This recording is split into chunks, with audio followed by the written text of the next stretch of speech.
Hey everyone, in today's session we are going to design a web crawler. So we'll see what they are, how they work, and how big search engines like Google and Bing uses them to discover and organize information on the web. So जो web crawler होता है, it's also known as spider और bot.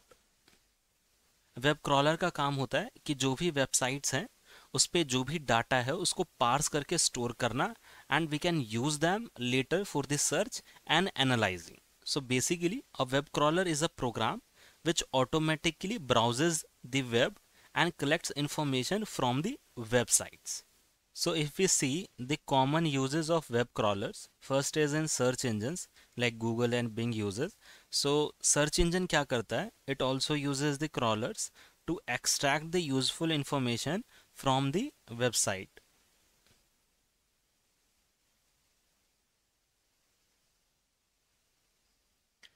Like keywords हो गए उस website पे जो भी headers हैं या tags हैं, and they build a search index over the extracted information. और हम जब क्वेरी करेंगे अब सर्च इंजन पे, so they use this information. So basically they use ranking algorithm to decide which pages best match as per your query. So based on ranking algorithm वो websites rank के basis पे हमें दिखा देता है जो भी हमने क्वेरी करी है इंजन के ऊपर. Next we can use in price monitoring कि जो भी हमारे कॉम्पिटिटर्स हैं हम उनके प्राइसेस या प्रोडक्ट्स निकाल सकते हैं ई कॉमर्स वेबसाइट से क्रॉल करके. नेक्स्ट इन न्यूज़ एग्रीगेशन कि जो भी मल्टीपल प्लेटफॉर्म्स हैं हम उस पर क्रॉल करके देख सकते हैं कि ब्रेकिंग न्यूज़ क्या है या कोई वैलिडेशन है कि वेदर जो भी न्यूज़ है वो सही है कि नहीं है, तो हम मल्टीपल जगह से क्रॉल करके ये इन्फॉर्मेशन हम निकाल सकते हैं. Next is in market research that we can gather the data about products services या अभी ट्रेंड्स में क्या चल रहे हैं. And next we can use in academic research to build the data sets for machine learning और analysis. So basically we want to build a service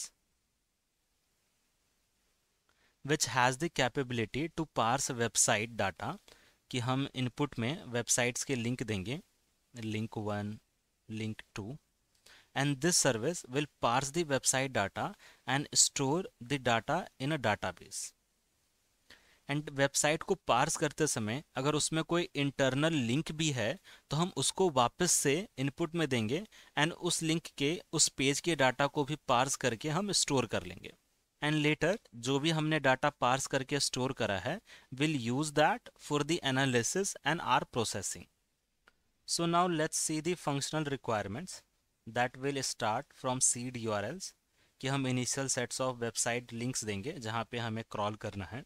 And then service will download the page content HTML JSON text जो भी website पे data है and parse that data and extract the useful data and discover more links कि उस data में अगर कोई links भी है, इंटरनल लिंक्स भी है, so our service will discover the links and will extract that page as well.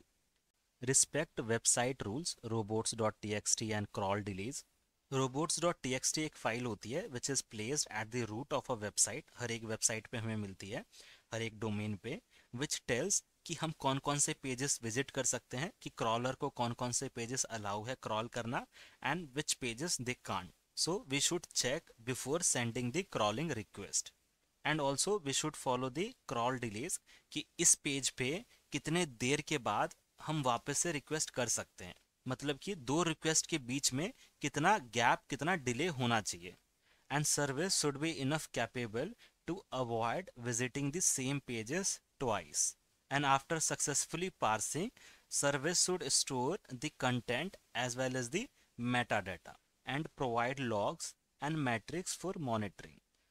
Now let's see the non-functional requirements. First is the scalable, that our service should be enough scalable to parse millions of pages. Next is politeness, that service should limit request rates per site to avoid overloading servers. Next is freshness कि हम periodic recrawl करें so that हमारे पास updated data हो. And the service should be fault tolerant and high performance should fetch pages quickly without bottlenecks. Next is extensibility, that it should be easy to add new parsing logic or crawling rules, कि later अगर हमें ये modify करना हो तो easily ये modify हो जाए, and cost optimized हो system. And next is observability, कि हम ट्रैक कर पाए मैट्रिक्स को, क्या सक्सेस रेट है, क्रॉल फेलियर्स है, या क्या रीज़न है, लॉग्स वगैरह हम प्रॉपरली ट्रैक कर पाए. एंड नेक्स्ट इज कंप्लायंस, कि system should respect the copyright, legal constraints and privacy laws. Now let's see the capacity estimation. So I have assume कि लेट्स से टोटल पेजेस जो हमें parse करनी है, crawl करनी है, इट्स अराउंड 100 मिलियन, एंड जो क्रॉल ड्यूरेशन है 30 डेज में हम एक्सपेक्ट कर रहे हैं. एंड एवरेज पेज साइज जो होगा is around 500 KB, and average time to fetch a page is 0.5 seconds. So if we estimate कि पर सेकेंड हमें कितने क्रॉल करने हैं pages, so we have assumed around 100 million for 30 days. So 100 million जो है, if we calculate for per second, so it would be around 40 pages. And for that जो bandwidth require होगी to crawl 40 pages, 40, and we have assumed कि per page size जो है it's around 500 KB, so it will be around 20 MB per second. So अगर हम network speed निकालें, it would be around roughly 160 Mbps. जो हमारे घर में नेटवर्क आता है that's basically megabits per second, Mbps. And ये जो है ये होता है मेगा बाइट, ये फाइल साइज है मेगा बाइट में. तो जो हमारे घर पे स्पीड आती है that is in bits. So in 1 byte we know there is 8 bits. तो 20 है, तो 20 को अगर हम 8 से मल्टीप्लाई कर दें, सो ये जो है Mbps में हमें वैल्यू रिटर्न कर देगा. सो नाउ लेट्स एस्टिमेट कि हमें कितने कंकरेंट एग्जीक्यूशंस की नीड होगी to achieve this 40 pages per second. So we have assume कि एक पेज को फेच करने के लिए 0.5 सेकेंड लगता है. सो 40 पेजेस के लिए 20 कंकरेंट फेचेस की नीड है. And now estimate the storage need. So for 10 million pages, and we have assumed कि 500 KB साइज होगा per page, so it would be around 5 TB of data. And plus हम कुछ Meta data वगैरह store कर रहे हैं, सो उसका भी डाटा हमें स्टोरेज की नीड होगी. So now let's understand a high level diagram कि क्या core components हैं and how the journey is going to look like. So first is seed URL. यहाँ पे जो है हम initial sets of links देंगे जो कि crawler जो है crawl करेगा. So we'll pass these URLs to the frontier queue. So we'll use the queue SQS, AWS SQS DLQ mechanism to pass the links to the crawler service. SQS supports retries with configurable exponential backoff. So we don't need to implement our own retry logic. कि कल को अगर कुछ failure भी होता है तो हम retry लगा सकते हैं, या हमारे पास रिक्वेस्ट DLQ में आएगी, and later we can deep dive कि क्यों फेल हुआ है, हम क्रॉल सही से सक्सेसफुली क्यों नहीं कर पाए. So that's why we are using the SQS DLQ mechanism, कि फेलियर के बाद बहुत ईजी है रीड्राइव करना. So now the crawler service will invoke the DNS resolver with the input जो भी corresponding link हमारे पास आया है crawl करने के लिए. So it will invoke the DNS resolver to find the IP address of the website, and after that crawler will invoke the web server with the IP address to load the web page, and then crawler service will store the raw HTML to S3, and it updates the metadata corresponding to that web page कि क्या URL है, S3 link क्या है जो हमने raw data upload करा है, crawl time क्या था, क्या डेप्थ थी. डेप्थ बेसिकली जैसे कि ये लिंक है तो इसकी डेप्थ 0 के साथ हम क्रॉल कर रहे हैं. इस पेज के अंदर कोई अगर इंटरनल लिंक है तो हम डेप्थ पेरेंट प्लस 1 कर देंगे, सो दैट हमें ये अंडरस्टैंडिंग हो कि where we should stop. As the depth increases, जो रेलिवेंस ऑफ इंफॉर्मेशन है वो रेलिवेंस कम होता जाएगा. सो हम डीप्रायोरिटाइज कर सकते हैं इंटरनल लिंक्स को. And after that crawler will invoke the parser worker which is responsible for parsing the web pages and extracting the information from it. So parser worker क्या करेगा, मेटा डाटा फेच करेगा corresponding to a web link, and S3 से we can fetch the raw HTML file, उसको parse करके जो भी information है text HTML data will again store that in the S3. So we have decoupled this service कि first service is responsible for loading the web pages and हमने उसका metadata store कर लिया है, and now this service will invoke the other service which uses the store metadata information to parse the web pages and extract the, अगर हम web page loading and parsing साथ ही में रखें तो ये काफ़ी एक्सपेंसिव हो जाएगा, तो इसलिए हमने इसको डीकपल कर दिया है, and based on the requirement हम इसके इंस्टेंसेस बढ़ा सकते हैं कि अगर हमारे पास पार्सर की ज़्यादा नीड है so parallelly we can have more parser instances, and for storing meta data we can use the PostgreSQL or MySQL database, but as the size grows I believe DDB will be fine here. It's a good choice to have DDB. And parser worker is also responsible for extracting the internal URLs, कि उस web page में जो भी internal URLs हैं उनको extract करना and आगे system को पास कर देना. नाउ फिल्टर URL सर्विस का काम है डीडुप्लीकेशन चेक करना कि हम वापस से विजिटेड URL को तो नहीं पार्स करने जा रहे हैं. So it will check and enqueue the extracted URL again in the frontier queue. So इस वे में जो है क्रॉलर काम करता जाएगा एंड हम क्रॉल करके डाटा स्टोर करते जाएंगे, and then later we can use this extracted data for our analysis. Now let's see कि क्या क्या APIs की हमें नीड होगी इस सिस्टम में. सो समटाइम्स इंटरव्यूअर आस्क, जो भी डिज़ाइन राउंड चल रहा होता है, कि आप APIs बता दो, and mainly they focuses on कि आप जो जो मेन फ्लो है आप वो सोच पा रहे हो क्या कि क्या क्या API की नीड होगी, एंड फोकसिंग ऑन सिंटेक्स कि कैसे आप लिख रहे हो सिग्नेचर, क्या नेमिंग कन्वेंशन यूज़ कर रहे हो, कौन कौन से एट्रीब्यूट इनपुट में ले रहे हो, कोई ऐसा इनपुट तो नहीं ले रहे हैं हम यूज़र से जो कि सिस्टम इंटरनली ड्राइव कर सकता था. तो यही चीज़ें उनका फोकस रहता है. So here I have listed down all the APIs. आप एक बार देख लो, आप जैसे 5-6 डिज़ाइन राउंड्स की डिज़ाइन अलग अलग सिस्टम्स के, अगर आप API देख लो कि किस तरीके से लिखना है, नेमिंग कन्वेंशन क्या इनपुट है, तो बस यही हमें समझना होता है यहाँ पे.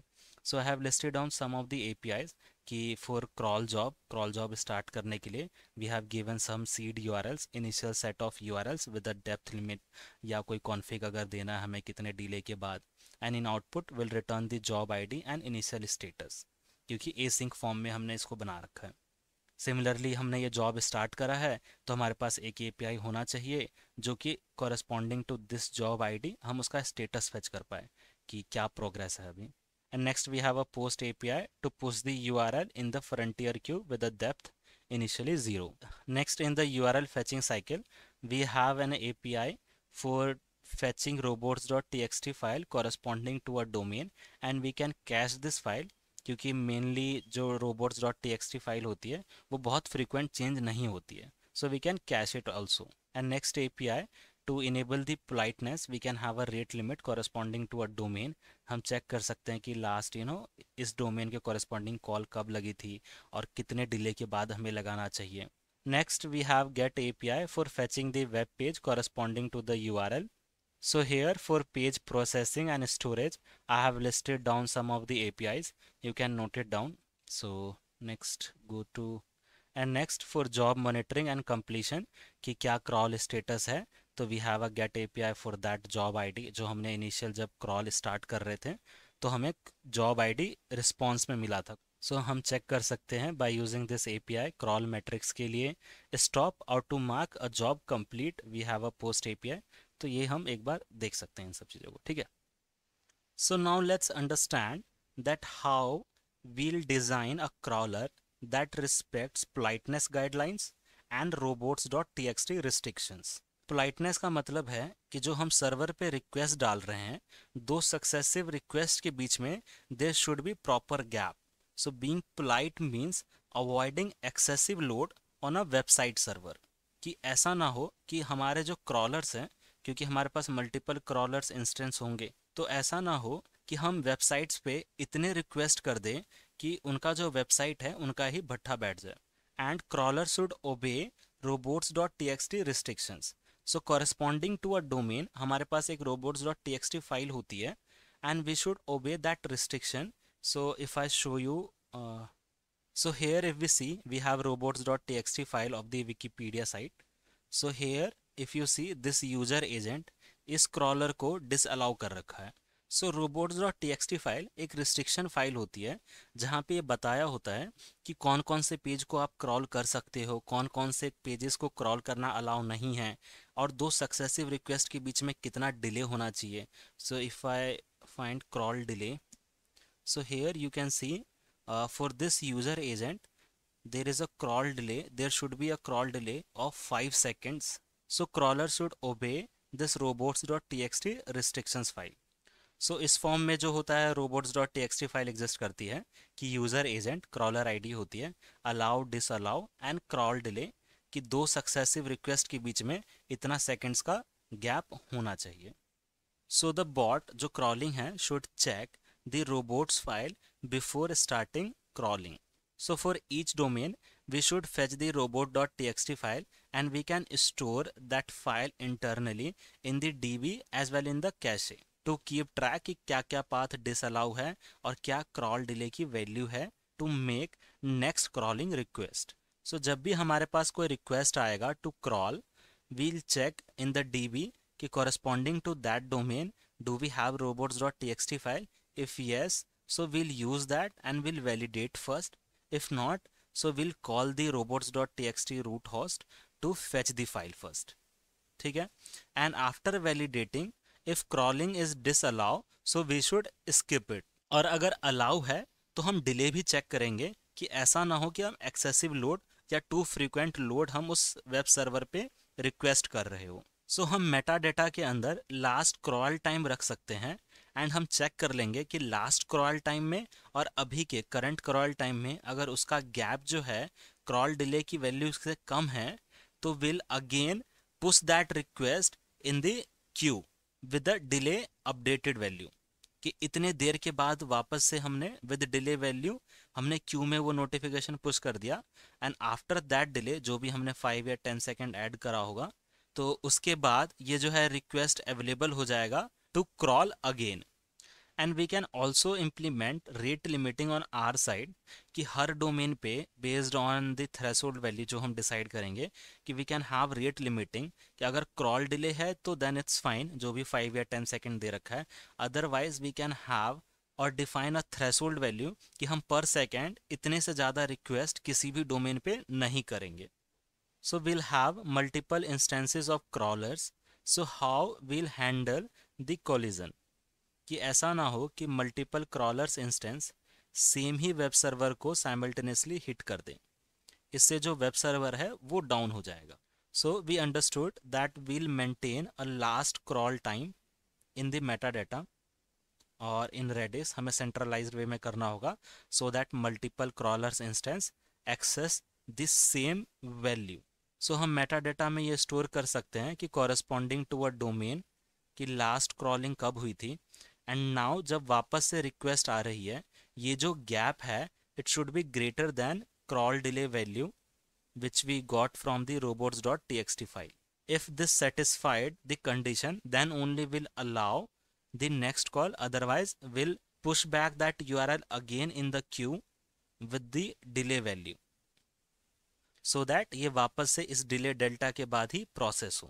And we can also add jitter a randomize delay, कि ईच क्रॉलिंग में, क्योंकि ऐसा हो सकता है कि लेट्स से ये एक पेज है एंड इसमें हमारे पास लेट्स से 50 इंटरनल लिंक्स निकले, राइट. ऑलमोस्ट सेम डोमेन होगा और थोड़ा बहुत पाथ अलग होगा इसका, तो वो 50 लिंक हमने वापस से क्यू में डाल दिया है. And if we have multiple crawlers instance, ऐसा हो सकता है कि हर एक इंस्टेंस एक एक सेम ऑलमोस्ट डोमेन पे रिक्वेस्ट हिट कर दें, तो जिटर लगाने से ये थोड़ा सा रेंडमाइज हो जाएगा ये जो रिक्वेस्ट कॉल जा रही है सर्वर्स पे. And we can also have this meta data check last crawl time, तो ये तो है ही, but we can also have this jitter. So as the volume of web pages to crawl grows, a single system struggles to handle the load efficiently, right? Which will lead to slower processing, high latency and resource bottlenecks. So how will handle that situation? So as the volume of pages grows, so we need to handle the performance, कि performance कैसे high रखा जाए, duplicate detection हम कैसे fast कर सकते हैं, faster lookups हो, high throughput and even distribution of load across server. That how we are going to handle all this. So first technique is कि let's have starting कि we can have multiple instances of our services. So इससे होगा क्या कि जो load है वो multiple instances पे distribute हो जाएगा. Reduce the load on a single server and allows parallel crawling. ठीक है. And next technique we can use is caching. Caching जो है lookups को बहुत fast बना देता है. So we can store the recently fetched pages, कौन कौन से लिंक्स हमने अभी रिसेंटली फेच किया है, robots.txt फाइल वगैरह. सो नेक्स्ट टाइम जब हम क्रॉल की रिक्वेस्ट आएगी so we can directly lookup in the cache before downloading it again. And next technique we can use is bloom filter to check कि जो URL है वो already visited है या नहीं. तो ब्लूम फिल्टर जो है काफ़ी फास्ट होता है एंड काफ़ी कम मेमोरी और ऑप्टिमाइज्ड वे में ये हमें बता सकता है कि ये चीज़ जो है ऑलरेडी प्रोसेस हुई है या नहीं. But there is a small drawback कि कभी कभी फॉल्स पॉजिटिव केसेस भी दे देता है ये. Next we can use distributed message queues like Kafka and SQS. So we'll use the queue to distribute URLs between multiple crawlers worker. So Kafka and SQS जो है async वे में work करती है. तो हमारा डीकपल हो गया है कि हमने रिक्वेस्ट आगे पार्सर वर्कर को दे दिया है. नाउ पार्सर वर्कर अपने स्पीड के हिसाब से पार्स करेगा and will extract the information from the HTML web page. And इससे हमें रीट्राई करने में काफ़ी हेल्प हो जाती है. अगर कुछ भी फेल होता है तो बहुत ही ईजी वे में हम उस रिक्वेस्ट को ट्रैक कर सकते हैं एंड रीड्राइव कर सकते हैं. तो ensures the load balancing and fault tolerance. And next we can have politeness and rate limiting. इससे ये होगा कि जो भी हम वेब सर्वर पे रिक्वेस्ट कर रहे हैं उस पर भी कोई बुरा इफेक्ट नहीं आएगा, ओवरलोड नहीं होगा रिक्वेस्ट का. And on our side we'll have the control for the request. And we can also have the random delays jitter which will randomize the next call.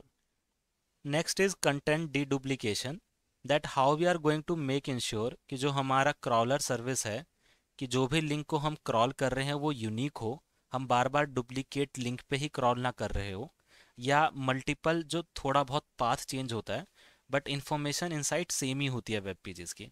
तो ऐसा तो नहीं कि जो भी हम क्रॉल कर रहे हैं ऑलमोस्ट सेम ही डाटा HTML डाटा निकल के आ रहा है. So how we can minimize that. So we can use the hash functions like MD5 SHA और चेकसम कि जो भी पार्स करने के बाद डाटा मिला है उसका हम चेकसम जनरेट कर सकते हैं. एंड वी कैन चेक और डिटेक्ट कि two pages have the same content and avoids storing duplicate pages in the index. And we can use the HTTP headers. जब भी हम रीफेच करने जा रहे हैं तो हम ये पैरामीटर्स पास कर सकते हैं if modified since and E tag. E tag जो होता है एक हैश होता है, a unique fingerprint that server assigns for a specific version of resources. अगर इसमें कुछ भी चेंज आएगा तो जब हम वापस से रिक्वेस्ट करेंगे तो उसकी ई टैग वैल्यू कुछ और चेंज हो जाती है बेसिकली. एंड इफ़ नॉट, अगर कंटेंट सेम ही होता है तो जो हमारा सर्वर है वो 304 रिस्पॉन्स देता है विच बेसिकली सिग्निफाइज दैट कि there is nothing modified from the last request you made.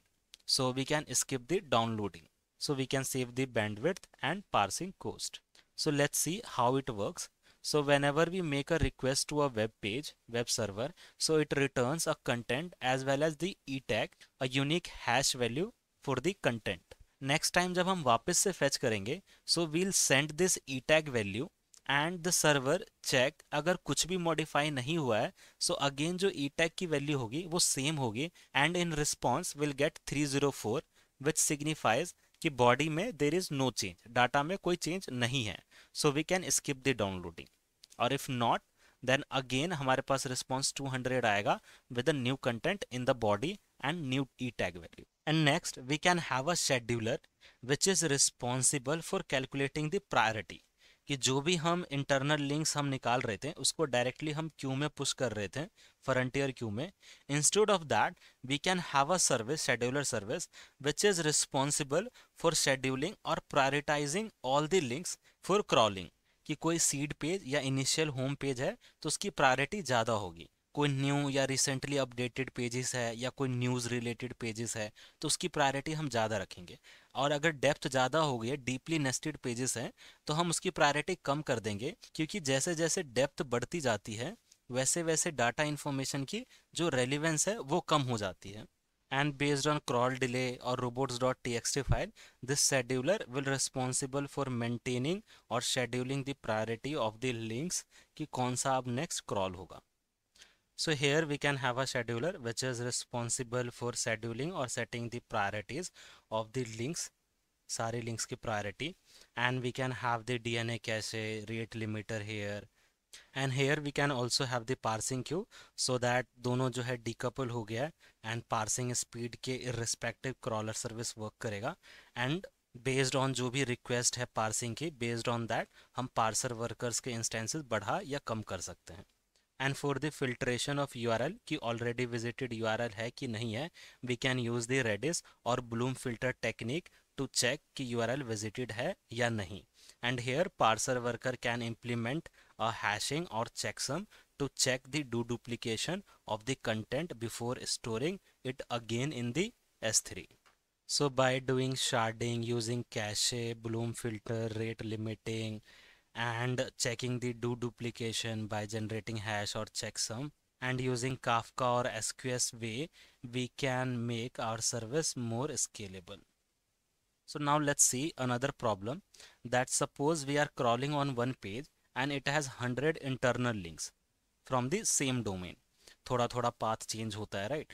So हम इस 100 internal links को वापस से queue के अंदर push कर देंगे. So now we have the rate limiter और crawl delay कि last crawl delay time से हम मैच कर रहे हैं कि अगर गैप जो है crawl delay से ज़्यादा होगा then only crawling is allowed. So अभी क्या होगा कि we have pushed the 100 internal links. अभी ये पुल होगा जिसमें से सिर्फ जो पहली रिक्वेस्ट है वो सर्व होगी, क्योंकि उसके बाद जितनी 99 लिंक्स पोल हो रही है वो ये क्रॉल डिले वाली वैलिडेशन पे फेल होगा एंड वापस से हम 99 को पुश कर देंगे. फिर थोड़े देर के बाद एक निकलेगा, 98 again will push. So the result is that we dequeue 100 and we are processing only one and re-enqueuing again 99. So wasting thousands of enqueue and dequeue operations, which making our service slow and costly. To solve that problem, we can track how many URLs are already waiting or pending per domain. So let's say कि अगर 10 URL है already pending में, so जो next URL होगा internal उसमें हम delay add कर देंगे 10 plus 1 into में crawl delay. So basically for the first internal link we'll add, let's say कि crawl delay की value है 10 सेकेंड, राइट. तो अभी पेंडिंग में कितने होंगे 0, तो 0 plus 1 into 10. सो जो फर्स्ट रिक्वेस्ट इंटरनल लिंक है वो 10 सेकेंड की हमने विजिबिलिटी डाल दी. सिमिलरली सेकेंड इंटरनल लिंक के लिए 1 plus 1 into में 10 विच इज 20 सेकेंड का डिले डाल दिया. सिमिलरली फॉर 3 2 plus 1 into में 10 30 सेकेंड. सो हमने डिले का एक सीक्वेंसिंग ऐड कर दिया है कि जो अगला रिक्वेस्ट है 10 सेकेंड 20 सेकेंड हमेशा उस डेल्टे के बाद ही वो विजिबल होगा क्यू के अंदर to get process. But the drawback is कि एसक्यूएस के पास मैक्सिमम डिले लिमिट जो विजिबल टाइम आउट आप डाल सकते हो that is 15 minute only. So now let's see the second approach. So the problem was in the first approach कि हम एसक्यूएस में जब हम रिक्वेस्ट सेंड कर रहे हैं तो उसमें ही हम डिले ऐड कर दे रहे हैं बेस्ड ऑन कि उस डोमेन के कितने already links is in pending state. But SQS में एक लिमिट तक ही आप डिले ऐड कर सकते हो विच इज़ 15 मिनट, उसके बाद हम नहीं कर सकते हैं. So to overcome this problem we can implement this कि हम मेमोरी में कहीं मेंटेन कर लेते हैं कि कॉरस्पॉन्डिंग टू अ डोमेन कौन कौन सी यूआरएल हमें जो है क्रॉल करनी है एंड उसके हिसाब से हम डिसीजन ले लेंगे. So will maintain a list per domain instead of pushing every single URL into SQS directly. So corresponding to domain हम सारे इंटरनल लिंक्स जो भी लिंक हमें क्रॉल करना है will maintain a list. So will keep the URLs in database और in memory with status and crawl time. So हमने यहाँ पे लिस्ट बना ली है कि all the pending URLs for a given domain, right. And what will do कि हमने क्यू के अंदर जो है डोमेन नेम पुश कर देंगे, लेट्स से विकीपीडिया. विकीपीडिया का हमें पार्स करना है. सो नाउ जब हमारा सर्विस इसको पोल करेगा इस रिक्वेस्ट को, so will corresponding to Wikipedia will take out one URL 1 for the Wikipedia, will parse it, इसको हम पार्सिंग सर्विस को दे देंगे. जिसका काम होगा पार्स करना, and will again this Wikipedia domain को पुश कर देंगे as we still have few links to parse. So we'll enqueue only the domain into the SQS with the crawl delay. जो भी crawl delay robots.txt फाइल में mention होगा, या जो भी अगर बाय डिफ़ॉल्ट हमने कुछ ले रखा है, तो उस डिले के साथ हमने डोमेन नेम SQS के अंदर पुश किया, and service will poll it, and now service poll करने के बाद कॉरेस्पॉन्डिंग टू दैट डोमेन हम एक यूआरएल फेच करेंगे, उसको पार्स करेंगे, and again will push the domain in the Q because we still have some of the URLs left to parse. So by doing so we have saved the cost कि जो हमारे पास अगर 100 यहाँ पे internal links हैं, तो हमने 100 internal links को पुश करा था, जिसमें से सिर्फ एक ही पार्स हो रहा था, बाकी 99 हम वापस से पुश कर रहे थे. So instead of doing so कि 100 के 100 पुश करा जाए, हमने एक डोमेन जो रूट टाइप है उसको सीधा पास कर दिया with a crawl delay, and वो वापस से पोल होगा, उसका हम एक लिंक टेबल से उठाएंगे, उसको पार्स करेंगे, वापस से डोमेन को विद अ क्रॉल डिले हम पुश कर देंगे ताकि बाकी के इंटरनल लिंक्स पार्स हो सके. Now if we see the next problem that some of the pages can be huge, MBs of HTML data हो सकता है, या उसके अंदर बहुत ज़्यादा लिंक्स हो सकते हैं, right. So how we are going to handle that कि मेमोरी यूसेज कंट्रोल में रहे, नेटवर्क और पार्सिंग में कोई बॉटल नेक ना बने. So first we'll use the streaming parsing कि instead of loading the full HTML into the memory, we'll load chunk by chunk हम download करेंगे and उसको parse करेंगे. And we can set a default size limit कि we'll only download first 5 or 10 MB of data, and we can skip the rest. As usually जो mostly useful data होता है हम उस शुरू के 5 और 10 MB में हमारे पास आ जाएगा, जो भी इंपॉर्टेंट डाटा और लिंक्स है. So we can save the bandwidth as well as the parsing cost, and we can prioritize the link extraction first, so that link extract करके हम इसको आगे फॉरवर्ड कर सकते हैं. And we have built our system, जो parsing workers हैं हमारे, वो एसिंक फॉर्म में हमने बना रखा है, and we can send this parsing request to this worker. तो उसकी स्पीड से हमारे इस वाले फ्लो का, एक्सट्रैक्शन वाले फ्लो का अफेक्ट नहीं पड़ेगा, right. So in this way slow parsing doesn't block the fetching as we have decouple the process. अगर लोड ज़्यादा है पार्सिंग में, so we can increase the parsing worker. Next is duplication, that we can use the hashing or fingerprinting to detect or duplicate similar pages, and we can skip the heavy reprocessing. And we can have adaptive crawl policy कि if a site keeps serving very large pages with a little useful data, तो हम उसकी priority को कम कर सकते हैं या block भी कर सकते हैं कि बहुत ज़्यादा इंपॉर्टेंट इंफॉर्मेशन अगर हमें नहीं मिल रहा है तो. So we can save the crawler resources. So now let's see another problem that web pages changes at different rates. कि कोई न्यूज़ साइट हो सकती है कि उसमें हर 5 मिनट में बहुत ज़्यादा चेंज आ गया हो, but there is a about a section जो कि वंस अ ईयर ही चेंज होता है. सो हम क्राउलिंग की पीरियोडिसिटी को कैसे मेंटेन कर सकते हैं, क्योंकि अगर हम टू ऑफन क्राउल करते हैं, so which can make waste bandwidth and resources, but if we crawl too rarely then we can miss the updates. So with a politeness we can maintain a recrawl interval कि हम next रिक्रॉल कब करने वाले हैं. सो जो हम Meta data maintain कर रहे थे, so we can have the last fetch time, last modified time, change frequency कि अगर न्यूज़ वाली साइट है तो हर 10 मिनट में, ब्लॉग्स 1 डे में, स्टैटिक पेजेस वीक या मंथली ले सकते हैं हम. So we can also have the next fetch time कि हमें नेक्स्ट क्रॉल कब करना है, and we can create a job which will process it based on the next fetch time. And we can also give a freshness score कि अगर news website है तो उसकी फ्रेशनेस स्कोर ज़्यादा है, so that इसकी प्रायोरिटी ज़्यादा हो कंपैरेटिव कोई स्टैटिक वेबसाइट से. So now let's see the next problem, cycle in web crawling, कि ऐसा ना हो कि we end up in visiting same pages again over and over. कि वी स्टार्टेड कि हमने ये पेज हम पार्स कर रहे थे, and from about we got a internal link कि about dash team, and dash team से वापस से डैश अबाउट पे चले गए. So the crawler service should have the functionality to check this cycle और break the cycle to prevent parsing the same pages again and again. So here the goal is to avoid the same page crawling again and again. So what we can do, we can normalize the URLs कि जो भी path अगर slightly change है तो उसको हम एक convert कर लेंगे एक रिलेटिव पाथ में, एक एब्सोल्यूट यूआरएल में, and we can maintain a visited set. हम we can use the Redis और डाटाबेस और bloom filter for memory efficiency to check कि whether that absolute URL is already visited or not. By doing so, अगर वो visited होगा, so we are not going to again push that link in the queue again. Or we can also check the content hash, or we can generate checksum of the content, क्योंकि ऐसा हो सकता है कि different URLs भी almost same page पे ही हमें route कर दें. So we can check the hash of the content and we can skip if that is already processed. So by doing so, we can break the loop, avoid refetching and recrawling. So now let's see the next problem, depth in the web crawling. Depth का मतलब होता है कि let's say जो हमारा seed URL था वो link था.